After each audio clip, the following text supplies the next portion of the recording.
in Western New York, the City of Good Neighbors joining hands to help those in need. Which leads us to our next guest this morning. Joe DeLeo may be the CEO of Mass Mutual New York State, but he is also partnering with the American Cancer Society. Because according to Joe and 22 other area leaders, real men really do wear pink. Welcome. Well, thank you. Thank you for having me. It's so good to have you. You have a big day ahead of you. I do. Tonight, we're going to get into that very shortly. First, let's talk about how this is your third year participating in this campaign. The event started 4 years ago, and the objective there was to get men involved in raising funds during Breast Cancer Awareness Month.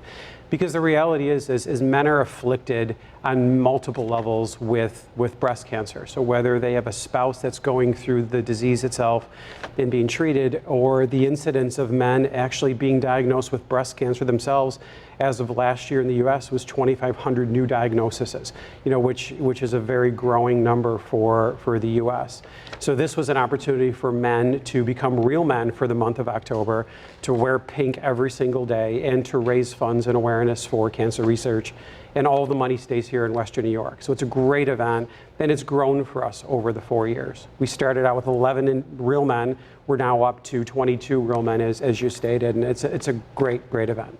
Joe, initially, why did you decide to be a part of this? Well, I felt, I felt responsible. I felt responsible as a business owner. I felt responsible as a member of the Western New York community, knowing that cancer research is prevalent here in Western New York, and the epidemic continues to grow here in Western New York. I felt it was something that I needed to do. Somehow, some way, each and every one of us has been touched by cancer. And breast cancer just doesn't affect women, okay? It affects every member of the family. Joe, can you talk to us about your story and how it's really hitting home this year? Sure. Every year we've had some relationship with the American Cancer Society.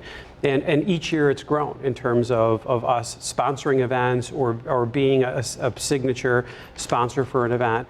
What's different for us this year is every year I've sat on the fundraising fence for the American Cancer Society.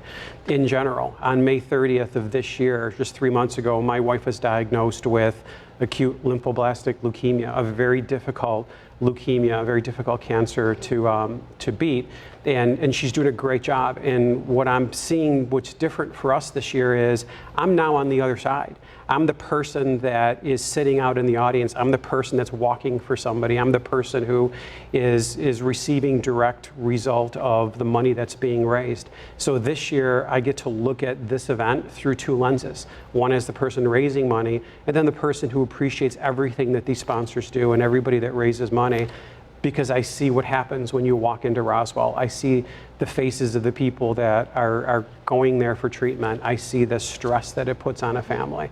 So it's a very different year for us this year, and it's a very emotional year for us. Well, Joe, we are thinking of you, your family, and especially your wife, and we all know here in the Queen City that every little bit helps. Every little bit of money raised for something like this is going to give back and help those who need it the most, especially Joe and his family. So we are inviting everyone out to Flying Bison Brewing Company tonight from 6 to 9 p.m. That's where the other area leaders participating will be announced, and there's other celebrities too, just like Joe, who's going to be there. It's a secret. You got to come out 6 to 9 tonight at Flying Bison Brewing Company. It's their kickoff event, and we'll see you very shortly. It's only a